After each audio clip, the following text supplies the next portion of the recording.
What's up?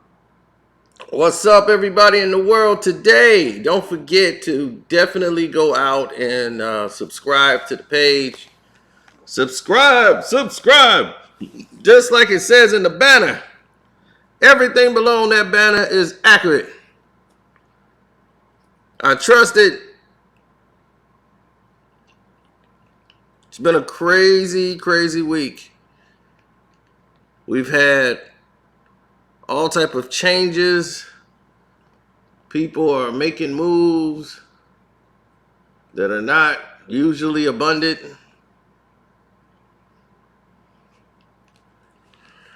Different situations are rooting up from the ground. It is a very interesting time. Now, to say the least, let's get to it.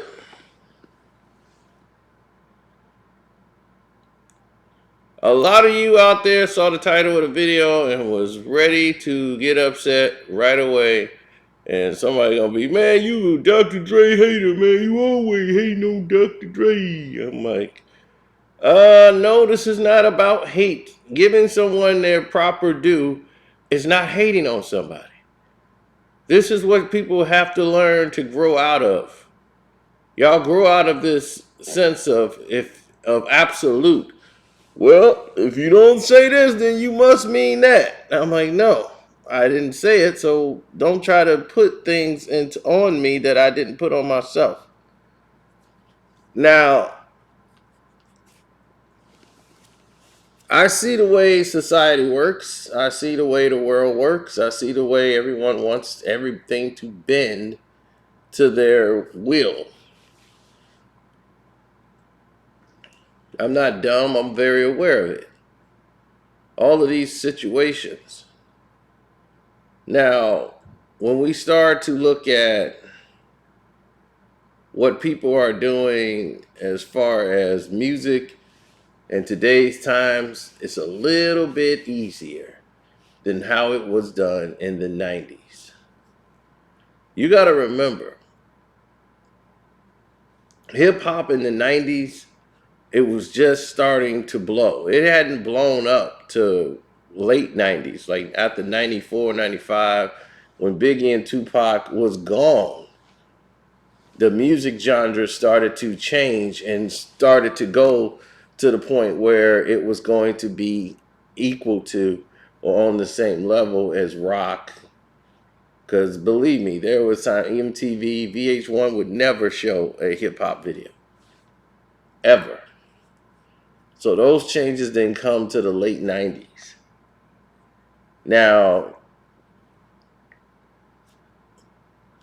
let's get into this situation here. And what I mean, Daz was the engine in the car. Dr. Dre, Snoop Dogg, they were the Bentley that you see. They were that Bentley shining out, the red spot Bentley and all that. They're the pretty outside shell of the car that sells it. Daz is the engine that kept it running. He's the master cylinder. He's all of it. Now, the reason why, and I'm trying to tell you, if there was no Daz at Death Row, let's say Daz isn't there, right? Dr. Dre would not be able to keep up.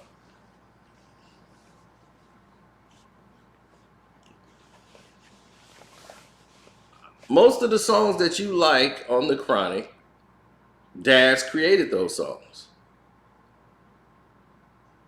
Daz played a part in the majority of all the songs on Doggy Style. That's Daz. Mostly all of that is Daz.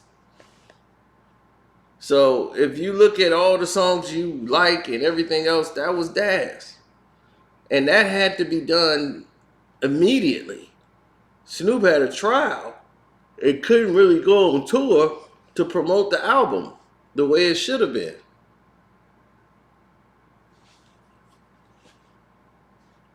That album did like 5 million albums sold right now, probably more with digital.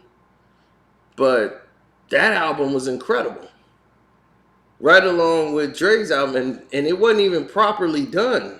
Doggy Style wasn't even properly released correctly. They didn't even get the clearances. That's why you can't get G's Up, Hoes Down on any like streaming platform. They never got the sample cleared. And if you had the original version, like on the cassette tape, I had that. But if you had the CD didn't have the song. So it was a big mix up on about the record and why they couldn't get it and how they couldn't have the song out. And it was like one of the most popular songs on there. And because I was one of the first ones who had it, it looked like the cassette tape looked like a bootleg tape. It didn't have any of the words printed on the actual cassette tape, but they thought it was a bootleg tape. I said, no, this is official. This is how the album is. This is how it came out. But the production on all the songs, that was Daz. You know, like I could see Daz doing this because Daz, one, he's a Gemini. Gemini, like Sagittarius, they don't mind work. They don't mind work at all. They got to work, they'll get it off their own back. But Geminis are self-destructive to themselves. They have two sides and they work against each other. That's their only flaw. But they work. Don't have to worry about a Gemini working. Now, Daz, the thing about him is that he was a teenager. He was about 15 to 16 years old hanging out with these dudes who are future rap stars. 15, 16, and he working on tracks for Dr. Dre, and they getting ready to start Death Row Records. He about 16 years old. When Snoop album came out, I think he's about 17, 18. When What's My Name came out, Daz was about 17, 18 years old. He wasn't even 21. Eazy-E, everybody thought, oh, well, Daz a Crip. That's why Eazy-E liked him. Eazy-E liked Daz because he knew Daz was the engine. He knows how Dre works. He had Dre working with him for years, so he know Dr. Dre. He know Dre's a complainer. Dre has his vices. Eazy know that. So he knew Daz is the one that's doing this work. So Eazy wanted to bring Daz over to Ruthless Records. That's what a lot of people didn't understand in that conversation. When he's trying to say, Daz, did you even make $1 million? You talking to the wrong fool. Yeah, you sold 1 million records, but how much money did you get, Daz? See, that's what he was trying to get Daz to wake up to see. It's like, you're too young to really understand this game yet. Eazy-E's been there. He knows the game. He started off on the right side of the business. And now your boss, your sergeant, is doing the same thing. He's trying to be Eazy-E of that situation. Now, you got to realize something. When Death Row Records came out, they had The Chronic, right? Then Doggy Style. Then they went right to the Above the Rim soundtrack. And the Murder Was the Case soundtrack. Back to back. That's 93, 94 movie soundtracks. That's really good money. And then you got all these other people on there. Daz is working all this time. He is working on all of these albums. The Murder Was the Case, All this stuff is Daz. So Daz is the one that's really putting this down. Dre isn't doing this work. That's Daz. After Chronic was done, Dre was hardly working anymore.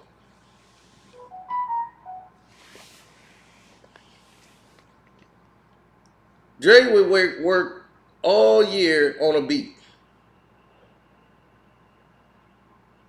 It would literally take Dr. Dre probably 2 years to make an album. Because he wants everything, he wanted all to sound perfect. And if someone was to leak a song and it wasn't finished, Dre would lose his mind, probably. Because he wants it to sound like perfection. No one is taking anything away from Dr. Dre. Because Dre has a unique sound and touch, and when Dr. Dre normally finishes a beat, it sounds great.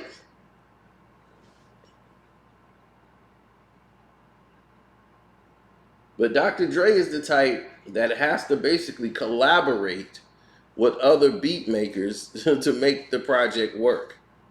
And there's nothing wrong with that. Nothing wrong whatsoever. Now, when you go into Daz, Daz has a unique sound that it embodies the West Coast. Like when you hear Daz beat, it's like almost like lakeside almost. You feel like this is West Coast here. Fantastic Voyage and all that.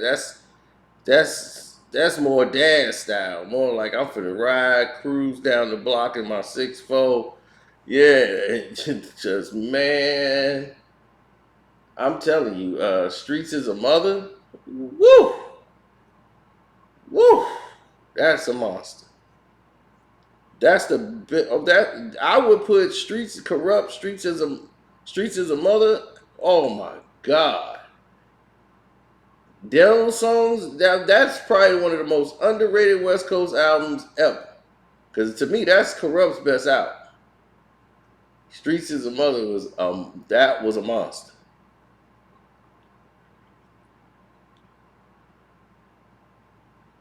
Clearly. Underrated producer. I don't think he gets his just due at all. I think that Daz deserves a lot more respect in the game than what he got because, damn, the dude worked to perfection. Well, that's why him and Tupac, I swear, out of everybody that was in the camp, Daz is the one that Tupac got along with the most and was around the most. Why? Because Daz works. Tupac works. Daz got beats. He's like, oh, you got this, got that, got this. Daz had the beats.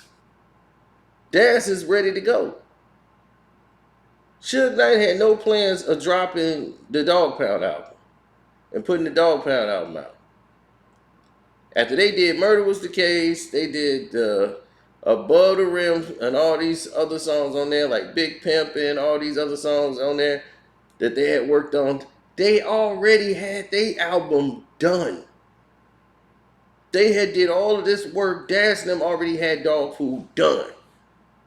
Dog Food was nailed to the cross, done. And Suge like, man, y'all ready to go already? Y'all got a whole album? He's like, we ready. We ready to go. It's time to drop it. And Suge was like, all right, they ready to go. Like they thing is done. Their album is complete. Like they was ready to go. So they were the engine and the driving force. They're keeping the money coming in. So this is all before Tupac showed up. I think their album came out in October or something, and Tupac came home like right after that. The album dropped in October, and I think November or something, Tupac was out. And right away, like they said, there was no Dog Pound tour, no real promotion for the album. because they went straight into Tupac's album as soon as he got home. So Daz is telling you 100% the truth. Tupac went straight to work after he went and got something to eat. They went to the studio, started laying tracks right away, and it wasn't with Dr. Dre. It was with Daz.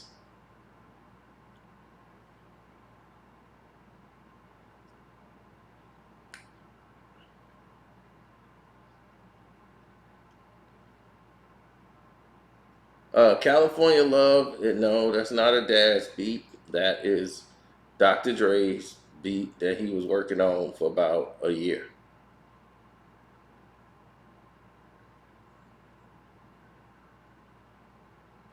And yeah, the beat was great. It did not have it didn't have Roger Troutman on it yet.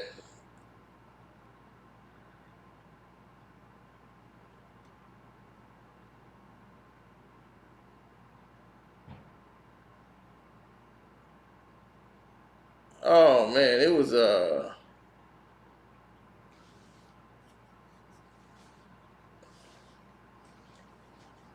that beat that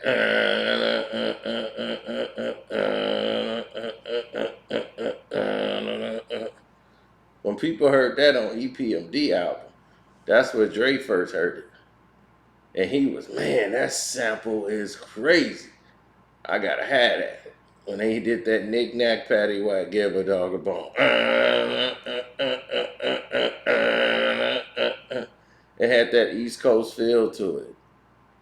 So, they love that. It's a different set of drums too, so it was unique. See, people don't understand the skeleton of a beat. And when you start making the tracks and stuff, you take drums to other songs and you can speed up the drums, you can slow them down, but the drums can come off anything. Like when Kanye told you he used the drums off of Explosion by Dr. Dre to sync up a track to make it work. He liked the drums that was on Explosion or whatever the song was. So then Daz had told you in an interview that he had used some drums off of Pee Wee Herman to make, I think, My Ambitions as a Rider. The Pee Wee Herman song. So it just shows you the creativity of people when they're making beats and they making tracks. But Daz has the essence of West Coast appeal. So definitely when he makes a track, it gravitates to the West Coast, but then it shoots definitely over here to the Midwest. Then New York gonna play it anyway, because it's hard. It's got that hardness to it and that piano. So Daz deserves a lot more credit than people have given him as far as being a producer. Cause he's really the engine. Like All Eyes on Me, like Daz. They had DJ Quick. He was the engineer. He actually got a track in there like that. What's My Name beat? That wasn't really Dre. They just need to put Dr. Dre on there to sell it. Because Dre, like I told you, he's that shiny car out there. They had his name all shining in lights. Dre was already gone before they finished Tupac out. Like the last thing he did was shoot the video for California Love, then Dre was out. He was basically gone. He wasn't sticking around for this new Death Row. Death Row reincorporated themselves to break ties and everything from Dr. Dre, and when they reincorporated the paperwork, they became the new and untouchable Death Row Records. So it wasn't Death Row Records anymore. They had to reincorporate themselves. So it was the new and untouchable Death Row Records. That way they had to clear all the Dr. Dre stuff out of it, out of the contracts and everything else. So Yeah, it was a lot.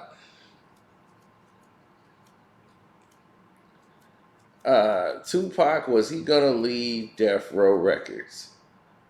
Everyone keeps asking me that same question over and over again.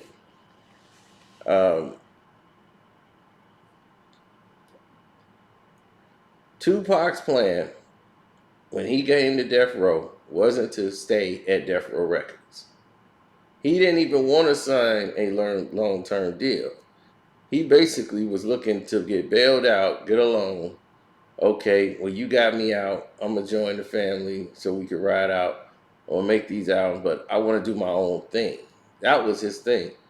And he expressed that right away. Pac didn't want to fire his manager, but Suge wanted to be the manager as well as, the producer and everything else. He wanted to be the manager. That was the only way the whole deal was gonna work. That's no discussion. He got to be the manager. So Pac had to fire his manager, and Suge was managing Tupac at the same time.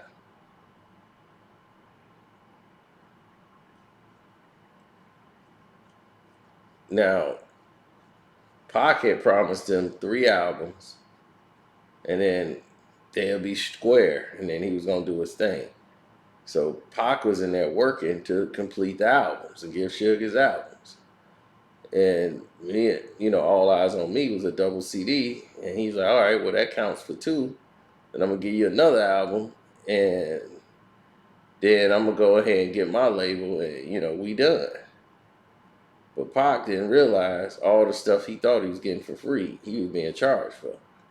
And when Suge opened up them books, that's when he was upset. Because he was like, yeah, man, I'm leaving, I'm leaving, I'm gonna go do my own thing. Me and Suge, we good and all this. This is why he didn't join before when he was in the video for Natural Born Killers.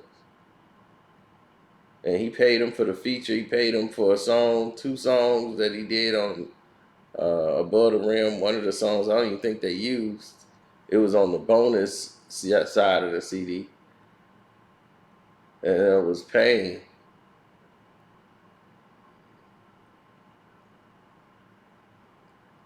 Then he had another song that came out later on the Gridlock soundtrack, I think.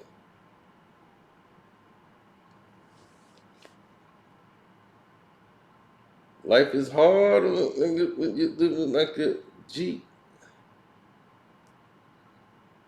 And life's so hard. So, I mean, the Daz did that one, I think. There's so many tracks out there, so many people that worked on these beats, man. We just got to give them a proper due, man. You know, Jose Johnny J.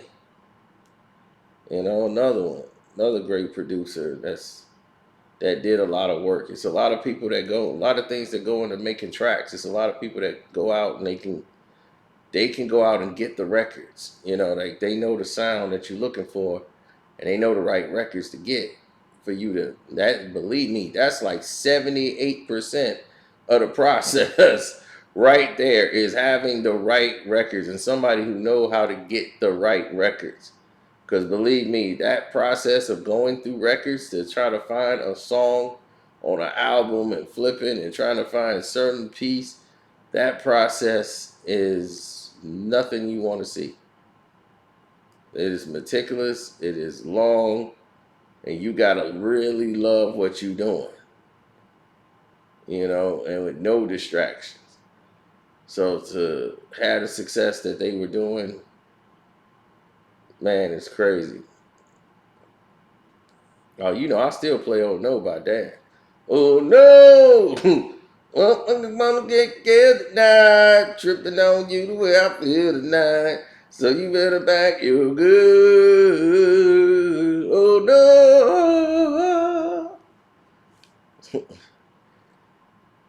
Yeah, and this is way before, like Sugar Free came after Pac. People keep thinking Sugar Free came there, but no.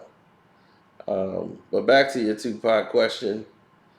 Tupac was going to leave until they worked something out, and he realized he had to stay. He had a $3 million house for his mom.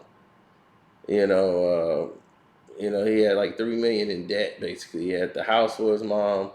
He had another stuff that they had gotten for him, cars, all this stuff he had to pay for that he thought that was free.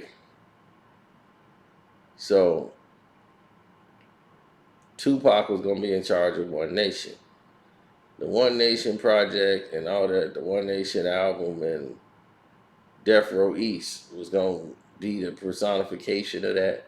So Tupac was going to run Death Row East. And he was like, I want my own thing. Death Row East is cool, but I just don't think I should be a part of that.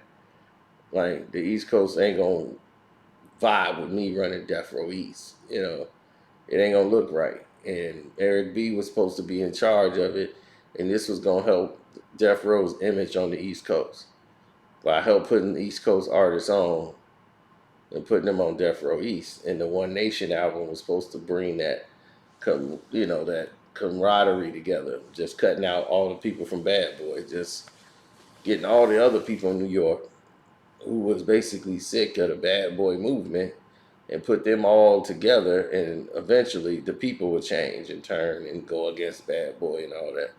So they were trying to shut them off the business.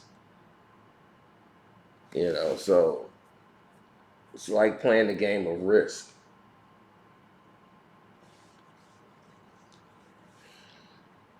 Now, in this process of doing this, in this format, in this way of, moving in this new era, or the way they was going, he was given, because Tupac has got so many people they owe and it's tied to everything. His publishing wasn't taken from him the way it was with Snoop. Snoop signed away his publishing before he knew what was even going on. So when they went ahead to make a whole new beginning, or a new era, or a new just a new way of moving, they went ahead and made Machiavelli Records, which was Pac's. That was his thing. Under Death Row, he got his own label. Now, anything under Machiavelli, he don't have to pay Interscope and all the rest of them. He don't have to pay Ted Fields and all that. Tupac, when he make a Tupac record, he has a contract with them, which he still had from way back when. It did not get absorbed. So Tupac, that name owed too much. Machiavelli was his brand. Now him and Suge basically are good. So he has no reason to try to leave now. But he did want a list of his accounts from David Kenner. Okay? That was the lawyer for Death Row. He wanted a list of his accounts, and he wasn't getting them. He wants to know what he owed, and want it all written down so he could pay that off, so he don't have to owe nobody anymore. So he wanted a list of his accounts of what he owes, and he wasn't getting it. So he was frustrated, so he wrote a letter firing David Kenner as his lawyer. Now, they were saying he was going to have Death Row audited and all this stuff. That I don't know. I mean, that's the word on the street, that he was going to have him audited.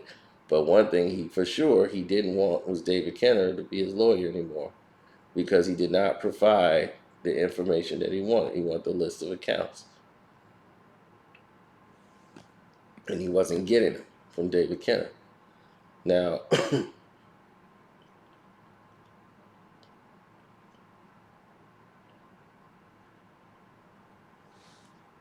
this whole process of the people he was hanging with, and like after All Eyes on Me dropped and came out, and the success of it, he was hanging out more with the MOBs, and the crew and Suge people, and he was around Suge more after the album dropped. It was like Pac and Suge was inseparable at that time. So it was like Pac's the new guy, and Pac and Suge. Now Daz and them don't, they work for Death Row Records. That's what they do. They do Def Jam work and everything else, but they don't really consort with most of the people that Suge hang with, because most of them people, they on the other side, and Daz got people, they on the other side. They not Hollywood, so they still in there like, nah, we don't blend, we ain't blending with dude, like nah, not from the set he from and the set we from, nah, that ain't finna. So there was a space in between that. So Daz and Pac, hanging out all the time, that stuff was not the norm anymore, like it used to be. After All Eyes on Me, it was a little different. Not that there was a beef between them, it's just that he's hanging with a lot of different people now. So that was gonna be in a conflict of them coming around, but work is work. So if they gotta go to the studio and they got studio time, they gotta knock that out. Yeah, when Pac was gone, Daz was the guy. That's what you see in the photo was Pac, Pac, Daz, and Suge. Reggie was the face. He was the vessel that Suge would run. To have him a body outside of the prison that will follow everything that Suge want to the letter. He gonna be right out there doing what he doing. Daz handled the music. He ran the company on the music side. Because Daz was the engine. He could make hit records. And they were still putting out albums that were selling. But it was too far, few, and in between. As they was putting up soundtracks, they had the anniversary of Death Row Records.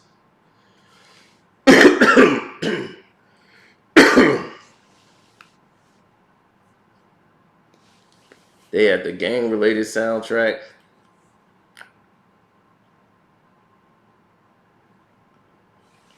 But then things got real difficult, within the scope, and budgets not being released. People weren't being paid on time anymore.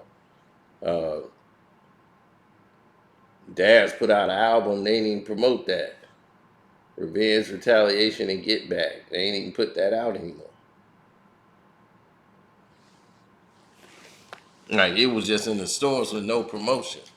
And I was just like, how did this happen? They was, keeping money put to the side for different things, and it was bad. Lady of Rage, they just dropped her album out with no promotion. It was bad.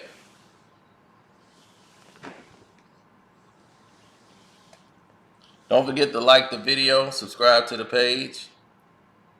Um, I think this pretty much answered all your questions. You can get Daz. Daz is on YouTube. Shouts out to Daz Dillinger. Corrupt. The Dog Pound. Rest in peace to Nate Dogg. Nate was, man, there's never been another Nate Dogg. Have you understood that? That's how rare that was and how genius it was for somebody like Nate Dogg. Like, he wasn't really known for his singing. He just could bring out a track. If you put Nate on a hook, I don't think he never not did his job.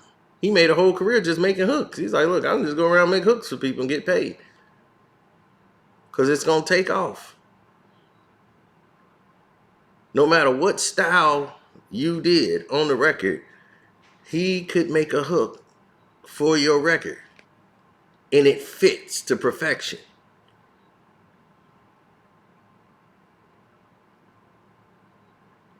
When Daz and them did These Nuts, man, are you kidding me? And they put Nate on that hook, he got signed that day.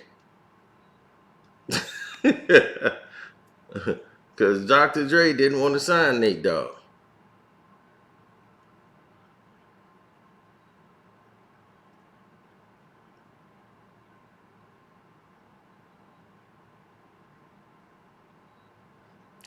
I don't know, man. I don't really listen to Reggie like that. Like Reggie tells his stories one way, now he telling them another. You know, so whatever Reggie Wright is doing over there, just wish him the best in health and hope he's doing well with his health and enjoying the life with his family. I guess he's back on bond first now, so I guess they work their thing out.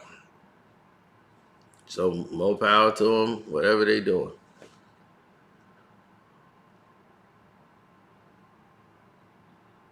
I have no idea what Reggie's doing. I haven't really seen anything except for I saw like the title and I see him and they they showed like the clip when you got the thing over there and I was like he must be feeling better because he's getting back arrogant. So I was like, yep, that sounds like Reggie.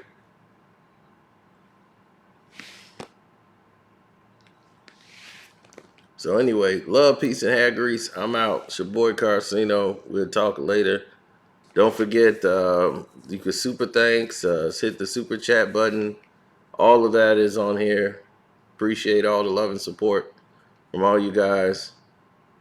Thanks again.